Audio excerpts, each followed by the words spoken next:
Coming up on Arirang News, South Korea's exports rose last month by more than 16.5% compared to a year earlier when the pandemic began. A surge in shipments of semiconductors and cars to the U.S., Europe, and China. The Biden administration in the U.S. unveils its spending plan worth $2 trillion aimed at rebuilding American infrastructure, boosting employment, and reviving the economy in the wake of the pandemic. And vaccinations begin for the general public in South Korea. First up are seniors 75 and older who are getting the Pfizer vaccine starting today. It's 5 p.m. here in Seoul. Thanks for tuning in to Arirang News. I'm Devin Whiting. South Korea today reported more than 500 new cases of COVID-19. That's a little higher than the recent average as the third wave of the virus continues. Easter weekend is coming up, so there's the risk of it spreading at churches. Plus, the weather is warm now, so people need to be extra careful if traveling or spending time at crowded places. Kim Hyuk-sang reports. The third wave of COVID-19 is showing no signs of abating. South Korea on Thursday reported 551 new cases of the virus. Local transmissions made up most of the day's infections at 537. It marks the second day in a row that the country has seen over 500 cases. Infections were heavily concentrated in the capital, with 342 locally transmitted cases in the Greater Seoul area. Temporary COVID-19 testing centers across the capital area helped identify more than 23% of those cases. Seoul City alone saw close to 200 cases, the highest daily total since last February. But concerns are growing outside the capital as well. Every single one of South Korea's 17 cities and provinces reported at least one confirmed coronavirus patient on Thursday. Busan saw 53 new cases, 29 of which were linked to a singing room, a cluster that has caused 116 cases in total. A public bathhouse in Jeollabuk-do province has been a cluster for 9 confirmed infections. With the weather warming up and outside activities on the rise, health officials are continuing to stress the importance of social distancing. Kim Hyun-sang, Arirang News. South Korea today started vaccinating senior citizens among the general public who are 75 and older using the Pfizer vaccine. The government's also confirmed that anyone who gets vaccinated can take the next 2 days off work if they don't feel well. Jang Tae-hyun reports. People in South Korea who are 75 and older will start to receive Pfizer's COVID-19 vaccine starting Thursday. About 3.5 million people are eligible, and they'll be inoculated at 46 vaccination centers around the country. The government plans to supply 7 million Pfizer doses by June, including the combined 1 million doses that arrived last week and on Wednesday. Also from Thursday, anyone who experiences side effects will be able to take up to 2 days off work after getting the shot. Side effects, if they happen, usually occur within 10 to 12 hours after the inoculation and disappear within about 48 hours. And to help people to return to their normal lives, the Prime Minister says a vaccine passport is necessary. We've already developed a smartphone system that can easily prove you've been vaccinated. Using blockchain technology, the data is impossible to forge and it doesn't store any personal information. People in South Korea will be able to get the vaccine passport later this month. In related news, South Korea's Ministry of Food and Drug Safety is set to review the Janssen vaccine. Thursday's review by the Central Pharmaceutical Advisory Committee is the second of the 3, and the experts will offer their opinion about the vaccine's safety and efficacy. The results will be out in the coming hours. Jang Tae-hyun, Arirang News.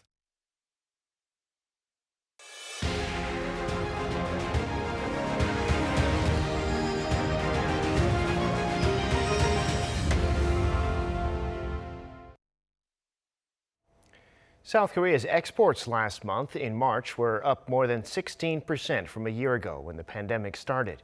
It was the 5th straight month they were up, again thanks to strong global demand for semiconductors and cars. Min Soo-kyun reports. South Korea's exports jumped in March from a year earlier, marking the 5th consecutive month of growth. The Trade Ministry on Thursday said exports last month amounted to $53.8 billion, an increase of 16.6% on year. This is the biggest on-year increase for any month of March and also the third highest monthly export increase on record after September 2017 and October 2018. The average daily exports, which factors in working days, also rose 16.6% on year, marking the sixth straight month of gains.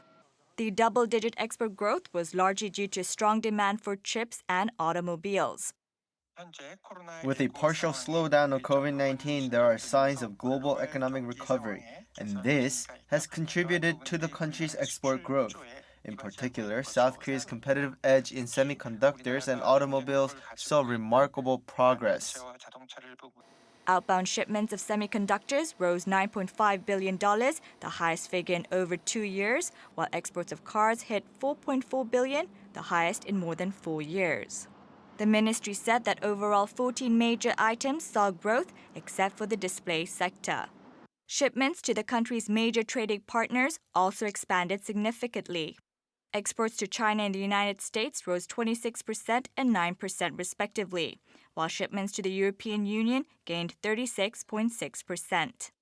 Meanwhile, imports climbed almost 19% on year to $49.6 billion, resulting in an overall trade surplus of more than $4 billion.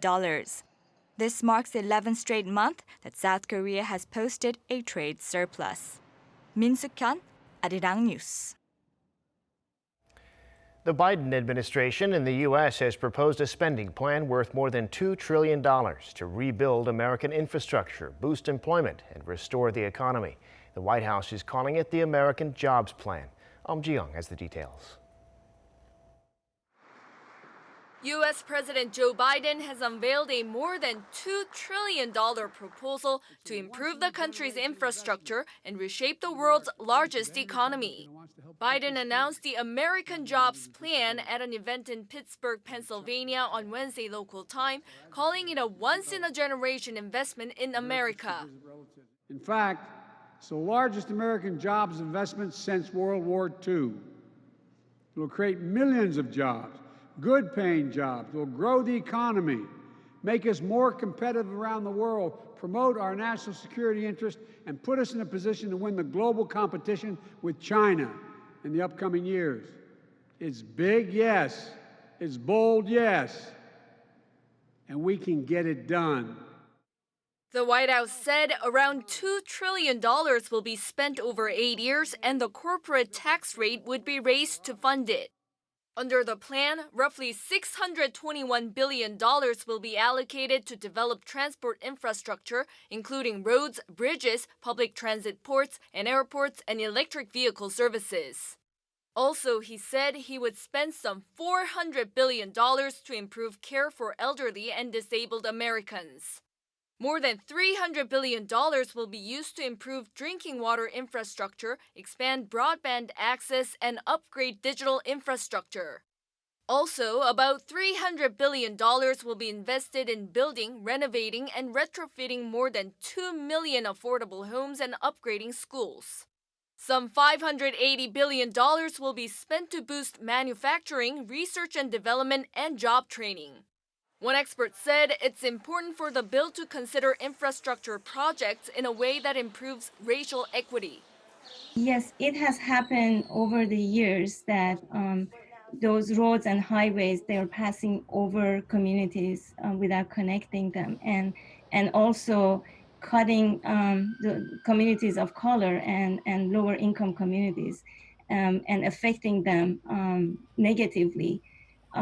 So we need to make sure that equity goes into that area as well. This is Biden's second major initiative following a $1.9 trillion coronavirus relief plan, which became law earlier this month. Ji-young, Arirang News. The last year in the pandemic has seen a lot of people start investing for the first time, pushed in that direction by low interest rates at the bank, but also some with a little stimulus money in their pockets. Our Sohn takes a look at some new high-tech investment vehicles that enable people to own part of a work of art or even part of an individual building. Work by famous artists like Jeff Koons or Jean-Michel Basquiat sell for huge sums. Most people can only enjoy them exhibitions rather than being able to own them. That's still starting to change though with a new platform that allows small investors to share ownership of a piece of art worth more than 100,000 US dollars. For as little as 1,000 won, less than $1, people can own a share in a piece of art which can be bought and sold on a secondary market.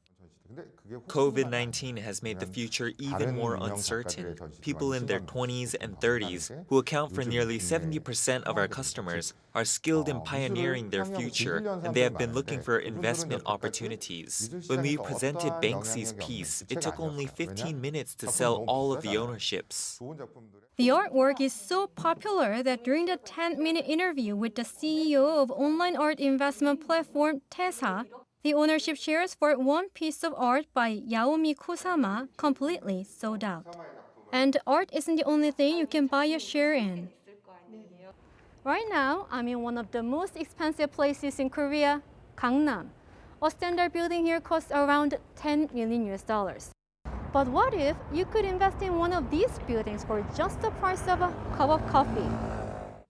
A company called Casa has this a reality through in the form of securities.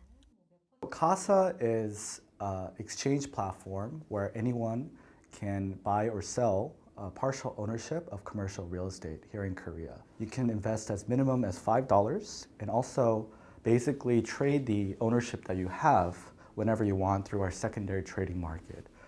When the company unveiled its first building in Gangnam last November, more than 7,000 people applied for shares in the multi-million-dollar property. Around 2/3 of the participants were in their 20s and 30s. The company said the way their platform enables people to earn rental income and capital gains, just like an owner, without actually having to manage a physical building seems to have attracted public attention. However, experts warn that investing in property still has risk.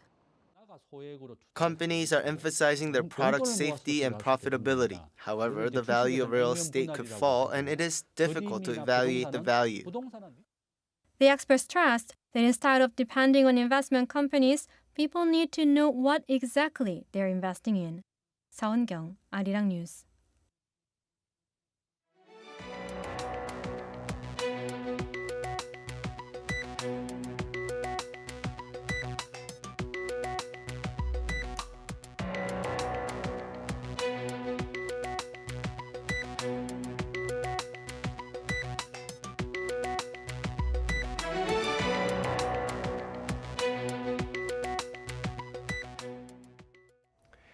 Time now for an in-depth look at the market news this afternoon, and for that I'm joined on the line by Dr. Kim Se-won, Professor of Economics at Ewha Women's University. Professor Kim, good afternoon. Thanks for coming on today.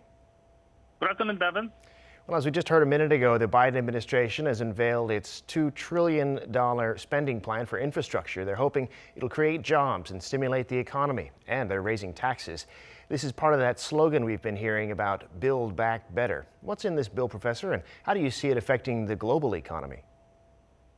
As we heard from previous reports, U.S. President Biden unveiled a $2.3 trillion infrastructure plan centered on fixing roads and bridges, expanding 5G access, and boosting funding for research and development, plus higher corporate tax for the package.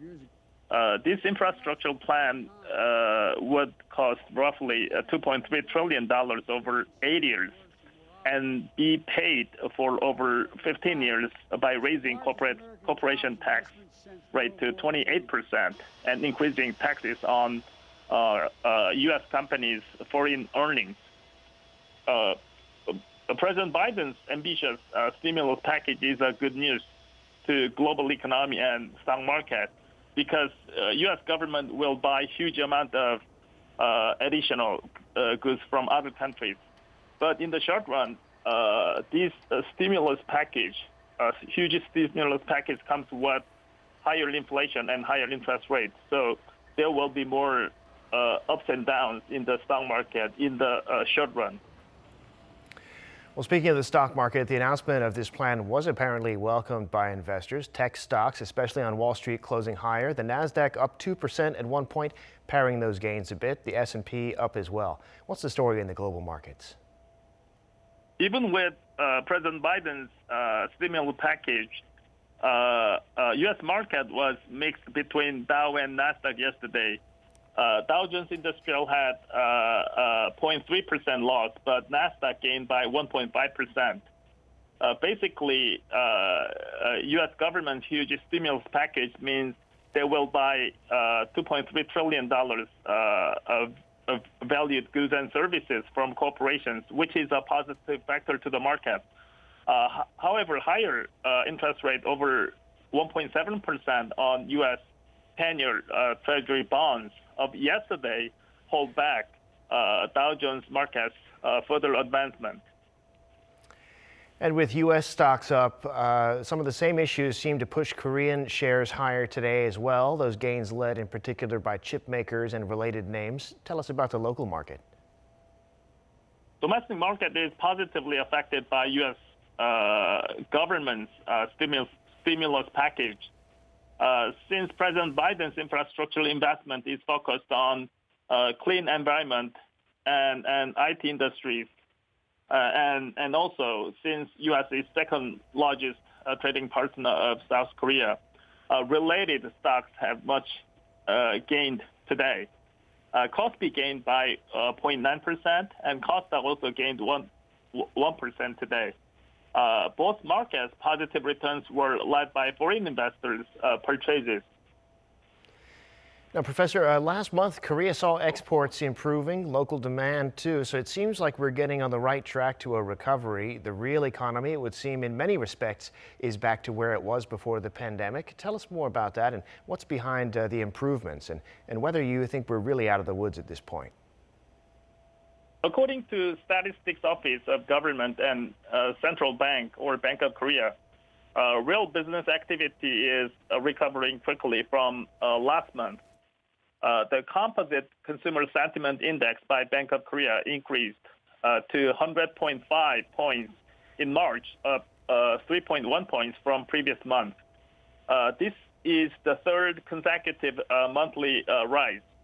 Also, industrial production by Statistics Office increased up to 111.6 points, which is the level before the coronavirus pandemic outbreak. But I think it is too early to say that Korean economy is fully recovered from pandemic. The numbers that we talked about, consumer sentiment index and industrial production, are relatively volatile than other macro variables.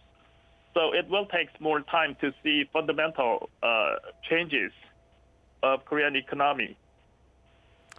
Got it. All right, Professor Kim, thanks so much for sharing your insights with us today. As always, we appreciate it. Thank you very much.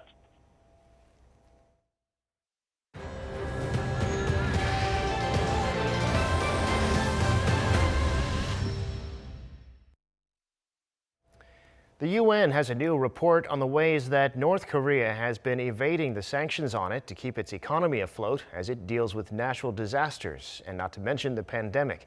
The report says it's been stealing cryptocurrencies from global exchanges, and it's been stealing the electronic identities of foreign ships to smuggle oil. Kim Ji-yeon reports. Every year, North Korea manages to find ways to evade international sanctions placed on the regime for its nuclear and missile development, and the past 2 years have been no exception. A United Nations report compiled by the UN panel of experts on North Korea stated the country's hackers stole $316 million of virtual assets between 2019 and November 2020, targeting global financial institutions and virtual currency exchanges to illegally acquire cryptocurrencies. This comes as North Korea suspended shipments of coal, one of its most valuable exports, in the latter half of 2020, as the North shut itself off from the outside world to prevent an influx of COVID-19. Before that, it exported at least 2.5 million tons of coal between January and September last year, mainly to China. The panel stated the North had also violated UN sanctions over oil imports exceeding the 500,000 barrels a year it is allowed to import by multiple times that amount. Rather than its traditional ship-to-ship transfers, North Korea prefers to carry oil shipments directly from foreign countries to its own territory via its oil tankers and barges. This is possible due to a new technique the North started using to falsify the identity of vessels. Vessels that have repeatedly violated international sanctions placed on the regime by shipping restricted cargo have started stealing the identification codes of other vessels, thereby securing other vessels' maritime mobile service identity, recognized by the International Maritime Organization. The vessels also turn off or fabricate information from the automatic identification system, a tracking system on ships used by vessel traffic services. The UN panel's report is comprised of information received from UN member countries, intelligence agencies, and the media, but not from North Korea. China have put their heads together to try and address issues related to the Korean Peninsula. Lawmakers from both sides agreed in a meeting on Monday that denuclearization will require that they work together so that North Korea and the U.S. can do the same. They also looked at ways to cooperate more broadly to benefit the South Korean and Chinese people. Kim Da-mi reports. South Korea and China should continue to cooperate for denuclearization on the Korean Peninsula. This is what lawmakers of the two countries agreed during their virtual meeting on Monday, while also vowing to develop future-oriented ties between Seoul and Beijing. To solve issues related to the Korean Peninsula, South Korea and China should act as a facilitator for talks between Washington and Pyongyang. The lawmakers further voiced hope of opening the road towards peace and coexistence in Northeast Asia through Seoul. When South Korea functions as an exchange and cooperation platform between Washington and Beijing, it can contribute to human co-prosperity. In addition, lawmakers underlined that Seoul and Beijing have continuously worked together with exchanges taking place especially during the pandemic. We've exchanged mass and medical products. It's an example of the saying that good friends wouldn't change each other even for gold. South Korea and China should work on technical cooperation. We should work to create new standards while cooperating on future industries. While recognizing that the boundaries of global cooperation are limitless and can even be applied to culture and sports, the lawmakers said Seoul can help Beijing with its hosting of the 2022 Winter Olympics in China by sharing know-how from the 2018 Pyeongchang Winter Games. Kim Da-mi, Arirang News. The South Korean prosecution has sold off a number of bitcoins worth more than $10.8 million that it confiscated from a convicted criminal. It has deposited the cash in the National Treasury. This is according to the Sohn District Prosecutor's Office, and it's the first time the proceeds of crime in the form of cryptocurrencies have been put in state coffers. The bitcoins were seized in 2017 from the operator of a pornography website, and at the time were worth only about $238,000 in total. But there was no law at the time on what to do with confiscated cryptocurrencies, so they were kept in storage. The prosecution says they were sold on an exchange right after a new regulation on cryptocurrencies took effect on March 25th.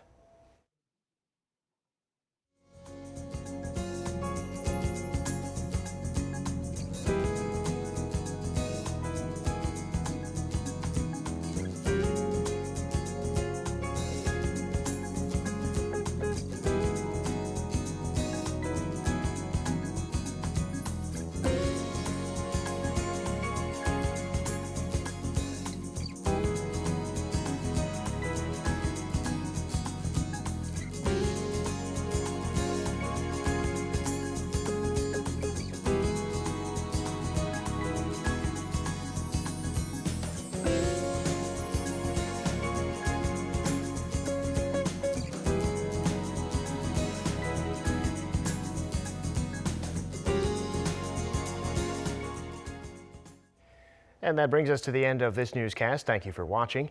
More live news coming your way at 7 p.m. Korea time.